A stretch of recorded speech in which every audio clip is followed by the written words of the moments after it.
petite vidéo aujourd'hui pour vous parler de tome 1. J'avais envie de vous parler de comment je me sens des fois quand je commence une série. Donc j'ai choisi 5 tomes 1 à vous présenter, 3 qui sont récents parce qu'ils sont sortis ce mois-ci, et 2 tomes 1 de séries qui sont en cours mais qui m'ont marqué, et j'ai envie de vous expliquer pourquoi ils m'ont marqué et ce qui a fait que j'ai envie de poursuivre la lecture. Donc voilà, on va commencer. On va commencer donc avec un tome qui est sorti ce mois-ci, le mois d'avril, c'est-à-dire Profession Héros chez Komiku par Hirohata et Amanatu. Alors, ce qui m'avait attiré à la base, c'était la couverture. Ensuite, j'ai feuilleté vite fait pour regarder les dessins. Moi, je suis très... faut que les dessins me parlent. Si les dessins ne me parlent pas, c'est foutu. J'ai pas envie, ou alors il faut vraiment que je puisse avoir plusieurs tomes d'affilée. Et puis voilà, j'avais envie de découvrir autre chose, de me laisser un peu aller. Donc, chez Komiku, Profession Héros. De quoi ça parle? Profession Héros, ça parle de Sosuke, qui se retrouve quand il avait 11 ans, 12 ans, téléporté dans un monde parallèle, où il se retrouve finalement à devenir un héros qui...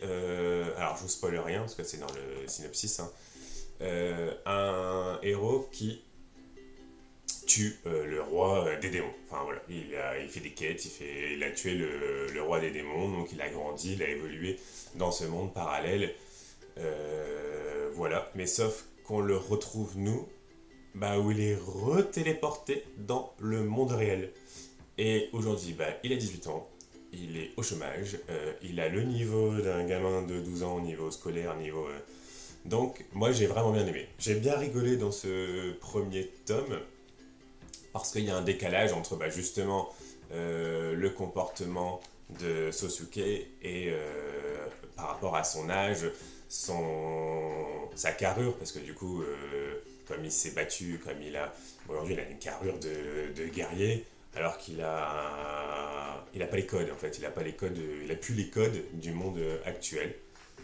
Et puis ce tome se termine sur le fait que finalement la magie, le côté un peu fantastique, il est peut-être aussi dans le monde réel en fait. Donc non, une bonne surprise, j'ai vraiment bien aimé, à voir ce que ça donne par la suite. Je vais vous parler maintenant de Hallmark, édité chez Komiku aussi, et dessiné par Iyoto Unoki et Noboru Yamada. Hallmark, ça parle de quoi? Donc Hallmark, c'est le nom du personnage principal, ce jeune homme. On suit donc un jeune homme qui est fils de mercenaire dans les clans du Nord, où il y a toujours la guerre, il y a toujours des bastons, les clans s'entretuent les uns les autres, ils se battent pour du territoire. Et Hallmark, quand on commence le tome, il a 5 ans et il est fils du chef de clan. Les aventures font qu'il tombe un jour sur un vieillard qui décide de secourir sur la route.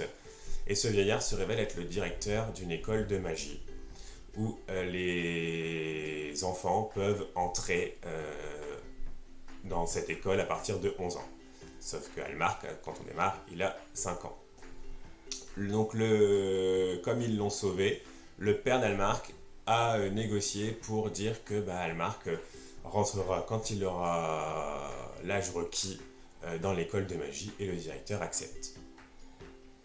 Donc on suit un peu ces aventures là, et il y a de la violence, il y a de la baston, on est dans un monde un peu médiéval, ce qui est intéressant. Moi j'ai beaucoup aimé les dessins, un peu crayonneux comme ça, j'ai trouvé vraiment sympathiques. J'ai bien aimé aussi les personnages, j'ai trouvé qu'ils étaient bien pensés. Après, je me demande où on va aller par la suite, parce que le tome, on arrive où finalement Hallmark, il va arriver à l'école de magie. Et est-ce qu'on part sur du school life, ou est-ce qu'on reste dans une dynamique un peu baston, violence, et qu'il y avait aussi dans ce tome-là. Donc il y a du dynamisme, mais est-ce qu'on va rester aussi dynamique ou alors est-ce que dans l'école il va y avoir des trucs de fou qui font que... Donc, à voir par la suite, je vous en reparlerai prochainement, parce que je lirai le tome 2, évidemment. Je poursuis avec un auteur que je voulais découvrir avec la série Echoes, que j'ai pas encore acheté, je l'ai pas encore en ma possession. Et ce mois d'avril sortait le premier tome de sa nouvelle série qui est Réflexion, donc publié chez Pika, et je parle de Kessambe.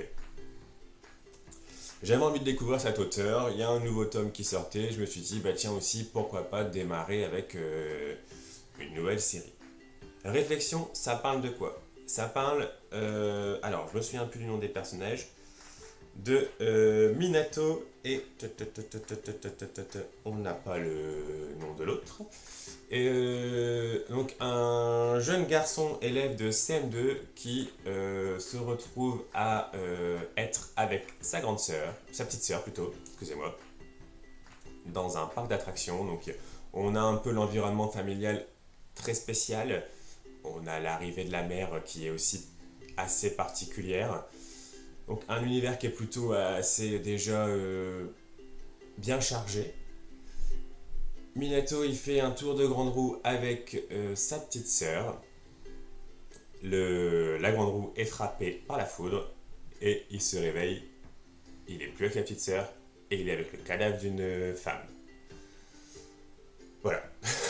C'est un peu le synopsis de ce premier tome. Donc on suit en fait en parallèle le Minato, le petit garçon, et le tueur en fait. On suit les deux et leur monde qui rentre en collision.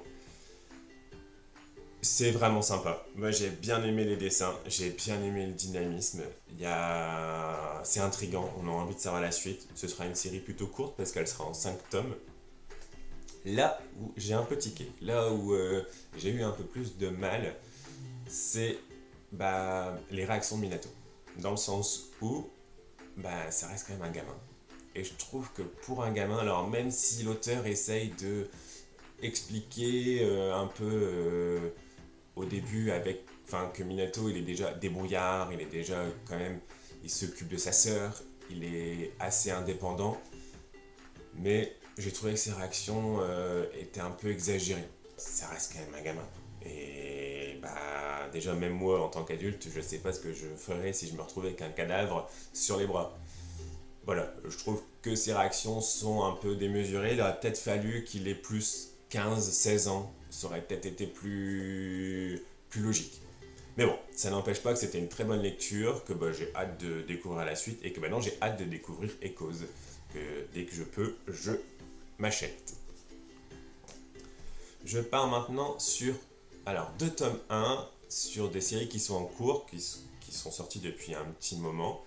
Mais j'avais envie de vous parler de mon ressenti quand j'ai lu ces tomes 1 et ce qui a fait que aujourd'hui j'ai envie de poursuivre.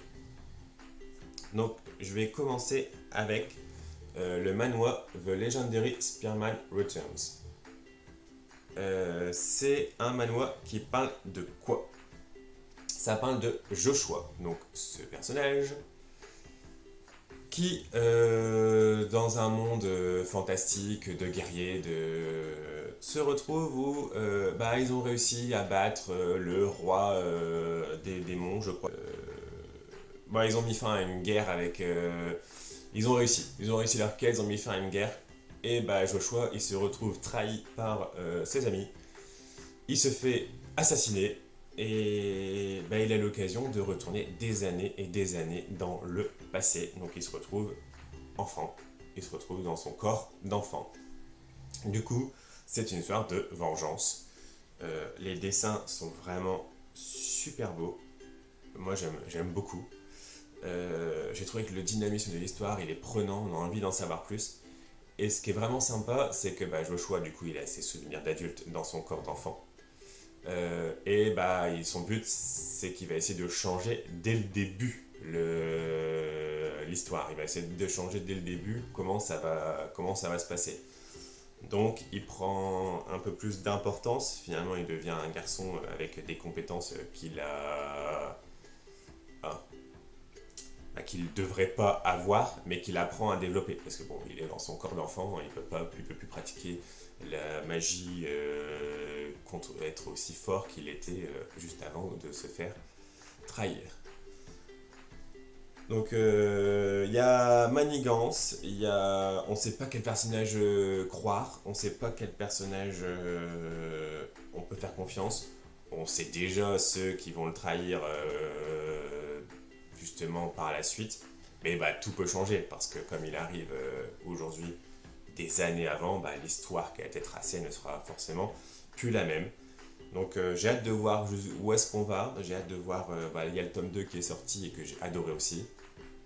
Mais vraiment j'ai été bluffé par ce manhwa qui pour moi m'a fait le même effet que Solo Leveling. Quand j'ai commencé Solo Leveling, je me suis dit waouh, j'ai envie de voir la suite. Et voilà, donc pour moi c'est au même niveau. Peut-être, je préfère peut-être même plus que Solo Leveling. Donc à voir ce que ça donne par la suite et dans le temps. Alors, je vais terminer avec un tome 1 que j'ai lu il y a un petit moment déjà, mais voilà, j'avais envie de vous parler de mon ressenti et de comment je l'ai vécu quand j'ai lu ce tome 1 qui m'a fait adorer cette série directe. Je vous parle du tome 1 de Undergaster, l'ultime exorciste, publié chez Glénat de Takashi Yomoyama. De quoi ça parle Undergaster? On suit les aventures de ce personnage, Michael, alias Akira, meilleur exorciste d'Allemagne, qui a un exorcisme un peu particulier, avec des dons un peu particuliers, qui chasse tout ce qui est monstres, créatures de l'ombre, qui attaquent les humains, et donc il a des capacités, il a des talents, et il est plutôt balèze, Akira. Et bah, Akira, il se retrouve recruté pour aller au Japon parce qu'il y a une vague de créatures maléfiques qui envahissent le Japon et donc on a besoin des meilleurs exorcistes pour pouvoir combattre tous ces monstres-là. Donc Akira se retrouve recruté pour aller au Japon par une organisation, on ne sait pas trop qui c'est cette organisation. Bon, on le découvre un peu plus par la suite, évidemment, mais là, on ne sait pas trop qui c'est. On sait juste que, voilà, Akira, t'es fort. Nous, on a un problème parce qu'il y a des créatures qu'on n'arrive pas forcément à battre. On veut utiliser tes capacités. Est-ce que tu peux nous aider? Akira, il rêvait d'aller au Japon, donc il y va, il fonce. Il fait ce qu'on lui demande et là on lui dit ah bah ouais mais c'est que le début mon gars, maintenant et en fait il y en a d'autres et là c'était plus facile donc faut que tu nous aides à combattre le reste. Voilà un peu ce tome 1. Résumé ce qui se passe dans ce tome 1. Moi ce qui m'a fait adorer, alors je vous préviens, moi j'ai adoré ce tome 1 dès le début, je sais pas, j'ai accroché direct. C'est rare que j'accroche à un tome 1. Souvent, moi, je suis plutôt sur, il me faut 2, 3 tomes pour me dire, ok, là, je suis hypé, j'ai envie de poursuivre. C'est vraiment rare que ce soit, mais là, ça a été tome 1, direct. Pourquoi? Déjà, le charisme de Akira. Je trouve ce personnage charismatique de ouf. Je le trouve trop bien, j'adore sa hype, j'adore son énergie, j'adore sa façon de penser. Je le trouve vraiment bien construit, donc j'aime beaucoup le personnage d'Akira. J'adore les dessins, les dessins dynamiques, avec des expressions où on comprend le sentiment de la personne quand on voit le dessin des visages magnifiques, un dynamisme incroyable. Je peux vous montrer, je vais cacher ça, mais par exemple, vous voyez, c'est juste des dessins qui pour moi sont vraiment bien travaillés. Et pourtant, je sais pas, ça me parle. Et puis l'histoire, on est dedans. Ce tome 1, je l'ai dévoré. Je pensais pas le dévorer aussi vite. Quand j'ai commencé à lire Undergaster, il devait y avoir ce qu'aujourd'hui on est au 8ème tome, je crois qu'on devait être au 4 ou au 5 à ce moment-là. Je suis allé direct le lendemain acheter le reste et j'ai lu jusqu'à ce que je n'en puisse plus. Jusqu'à ce que je n'ai plus de tomes. et bah, j'aime toujours aussi bien. C'est franchement... Donc ce tome 1, ça a été un petit coup de cœur de lecture. Et bah, si vous aimez bien tout ce qui est baston, exorcisme, créature, que vous n'avez pas peur un peu de l'horreur et du gore, parce que bah, c'est quand même assez violent. Alors là, je vous fais un peu plus par rapport à l'histoire, qu'après vous aimez bien aussi tout ce qui est un peu manigance, tout ce qui est retournement de situation, et le dynamisme dans des batailles et dans les combats. Bah, je vous conseille de lire Undergaster, donc c'est publié chez Glénat. Et franchement, pour l'instant, on est au 8e tome. On est à la fin d'un arc. Donc voilà, si vous aimez tout ça, bah, allez-y, lancez-vous, puis bah, vous me direz ce que vous en avez pensé. Voilà, c'est tout pour aujourd'hui. J'avais envie de vous parler de ces découvertes ou alors de mon ressenti quand j'ai lu ces tomes 1.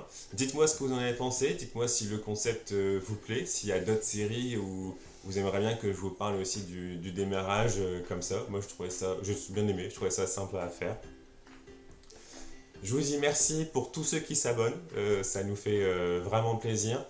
Ceux qui mettent aussi des commentaires avec qui on peut échanger, on aime beaucoup pouvoir échanger avec vous. Et puis bah, n'hésitez pas à nous suivre, à liker la vidéo si elle vous a plu. Et je vous dis à bientôt.